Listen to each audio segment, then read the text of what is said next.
सरहद के उस पार अब मच गई है खलबली। जी हां, सियासत से लेकर सरहद तक खलबली ही खलबली मची हुई है।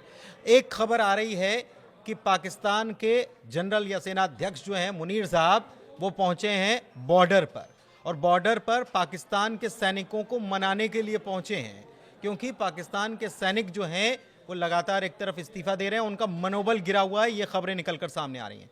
और दूसरी तरफ पाकिस्तान के प्रधानमंत्री की मुलाकात पाकिस्तान के राष्ट्रपति यानी कि आसिफ अली जरदारी से मिलने के लिए शहबाज शरीफ पहुंचे हैं। और इसी मामले पर मेरे सहयोगी, वरिष्ठ सहयोगी मौजूद हैं। सीधे अंकुर जी के पास चलते हैं, उनसे जानकारी लेते हैं। अभी कुछ देर पहले आप और हम चर्चा कर रहे थे, आपने कहा था कि आतंकवाद को लेकर पाकिस्तान हमेशा से विक्टिम कार्ड खेलता रहा है, 9/11 और 26/11 और इन सब मामलों में। लेकिन एक बार फिर से आसिफ अली जरदारी ने कहा है, उनकी तरफ से जो खबरें आ रही हैं, उन्होंने कहा है कि पाकिस्तान जो है 20 साल से आतंकवाद से पीड़ित रहा है।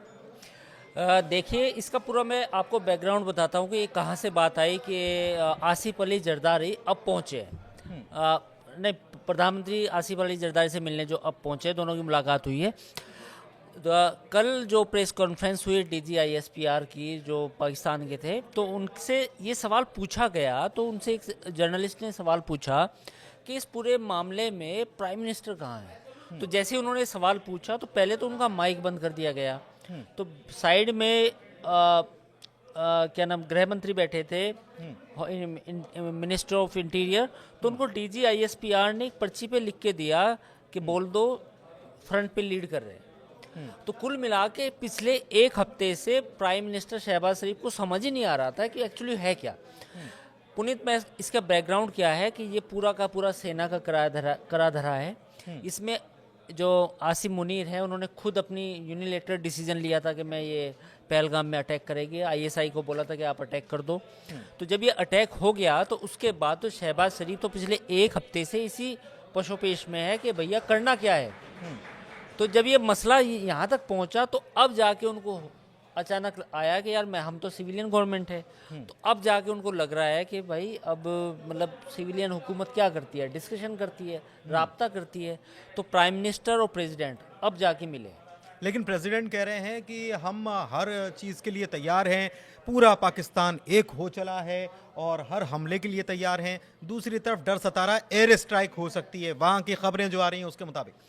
देखिए, ये तो अभी खबर तो ये भी आई है कि सूत्रों के हवाले से खबर है कि हाफिज़ सईद को लाहौर के घनी इलाके, मतलब हो सकता है वो अनारकली जो इलाका है वहाँ पे, या फिर जो अनारकली के आसपास जो घना आबादी वाला क्षेत्र है, या जो ज़्यादा जहाँ लोग रहते हैं, सबसे ज़्यादा एक पुराना जो किला है लाहौर का, उसके पास भी काफ़ी घनी बस्तियाँ हैं, उसके आसपास कहीं छुपाया गया है। और ये बात क्यों है, क्योंकि इस बार जो मैंने दो बात कही थी कि पुराने वीडियो में कि या तो POK या बहावलपुर जो मेन रडार पे यही जगह है, जो मेरा अनुमान है, व्यक्तिगत अनुमान है। तो कहीं ना कहीं हाफिज सईद को भी प्रोटेक्ट करने के लिए पाकिस्तान के जो पूर्व SSG कमांडो है प्रोटेक्ट कर रहे हैं। तो इस बार पाकिस्तान को लग रहा है कि रियल थ्रेट अब आ रही है। पाकिस्तानियों को अब लगने लगा है कि भैया रियल थ्रेट है। भारत जो बात बोल रहा था वो ऐसी बात नहीं थी कि ऐसे हवा में बात हो रही थी। तो अब जैसे जैसे मामला गर्म हो रहा है, तो गर्म मामले में अब प्राइम मिनिस्टर भी एक्टिव है, प्रेसिडेंट भी एक्टिव है, हाफिज सईद को भी बचाने की कोशिश हो रही है। तो तमाम चीज़ें मिल गई हैं एक साथ। डिप्टी PM पाकिस्तान के और कानून मंत्री भी इस बैठक के दौरान इशाक डार, हाँ, ये भी इस दौरान पहुंचे हुए थे। हाँ। दूसरी तरफ जरदारी की तरफ से जो बयान आया, उन्होंने कहा कि हम किसी भी हमले का जवाब देने के लिए तैयार है। मतलब कि पाकिस्तान हमले का इंतजार कर रहा है कि कोई अटैक होगा, फिर हम उसके ऊपर रिटेलिएट करेंगे। वो तो ऑब्वियसली है, वो यही बात बोलेंगे कि हमले का जवाब देंगे, ये सब करेंगे।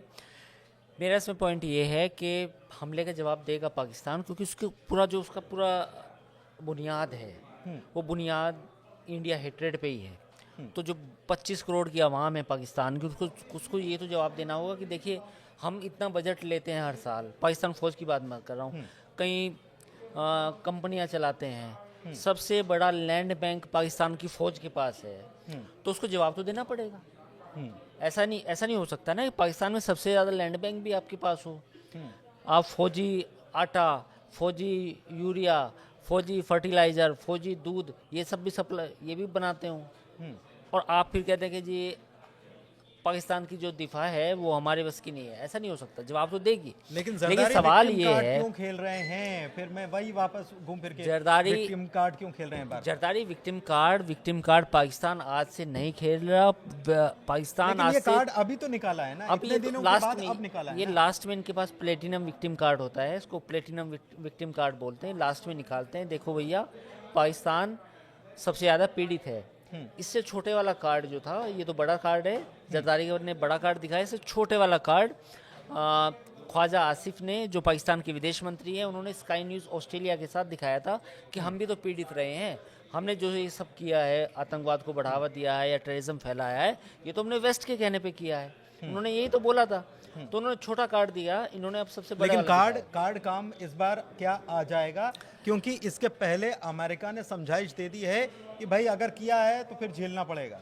देखिए, ऐसा है कि कार्ड ये काम आएगा नहीं आएगा ये तो आने वाला वक्त बताएगा, लेकिन पूरी दुनिया इनको जान चुकी है कि इनके पास जो ये लास्ट में कार्ड दिखाते हैं कि देखो जी हम भी टेररिज्म से पीड़ित हैं, ये कार्ड अब नहीं चलने वाला। दुनिया आगे बढ़ चुकी है, दुनिया पानी बहुत बह चुका है, दुनिया इनको जानती है, इनको समझती है कि ये सिर्फ अपनी जियो लोकेशन का फ़ायदा उठाते हैं। कोई पैसे दे दे, ये गोली चला देते हैं, तो इनका मकसद ये मुल्क ही ऐसे चल रहा है। ठीक है, कुल मिलाकर अपडेट्स जो थे अभी तक के, ये आपको बिल्कुल ताज़ा अपडेट हम पहुंचा रहे हैं कि पाकिस्तान के प्रधानमंत्री की राष्ट्रपति, वहाँ के राष्ट्रपति से मुलाकात होती है, राष्ट्रपति की तरफ से बयान आता है, वो कहते हैं हम हर हमले का जवाब देंगे, वो कहते हैं हम तो आतंकवाद से पीड़ित हैं, हम तो मजबूर हैं, साहब हम क्या करें, हमारे ऊपर तो खुद हमला होता है।